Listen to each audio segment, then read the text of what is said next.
बहुत एथिपाई बोले बहुत कड़ाकड़ी नियम अणा जाइए। एबे आपण देखिए अमानिया ड्राइविंग करवा बेपारुआ ड्राइविंग करवा ताकू नहीं आईएमएस रे आमे ताकू धरिलु धरिक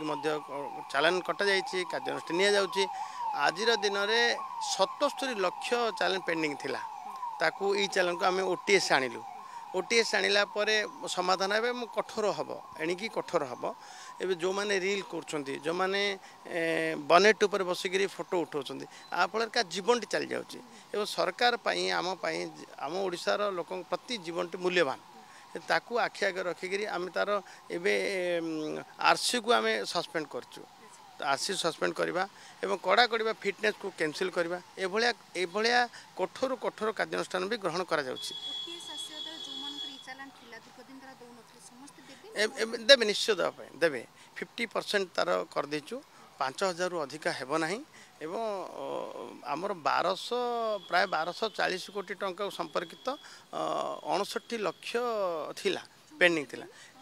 जो मैंने देवे से कठोर भाव सरकार निश्चय भाव कठोर हम जे से आरसी को एवं फिटनेस को से सस्पेंड करा जीवो ड्राइविंग लाइसेंस को रद्द करा जीवो। एभलिया टाइमिंग ठीक रोना अनेक समय बहुत कंप्लेंट रोचे। द्वितीय कथाटी रहा जोटा आम आम्बुलांस कॉरिडोर रहे कौन ट्राफिक में देखा मिलूना खास कर राजधानी कथा कहे सी गोटे बड़ समस्या ताकू नहीं लोक बहुत प्रश्न या आप यूडी सहित पीडब्ल्यूडी सहित हाईवे सहित एवं ट्रांसपोर्ट विभाग सहित आर गोटे समन्वय बैठक होना निर्यास बाहर से आलोचना चली जो कथा उठाउछंती अप्रासंगिक नुह जे बेले बेले तार कॉरिडोर हवा दरकार एम्बुलेंस कॉरिडोर हवा दरकार एम्बुलेंस को अबाध से यातायात हवा आवश्यक अच्छी एवं सुविधा एम्बुलेंस को छाड़ दियंते लोक किंतु ट्रैफिक जो ट्रैफिक मत छाड़ दिए एम्बुलेंस किसी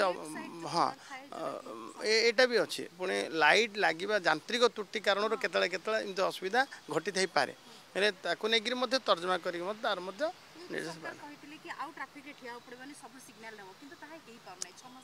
आस्ते आस्ते हो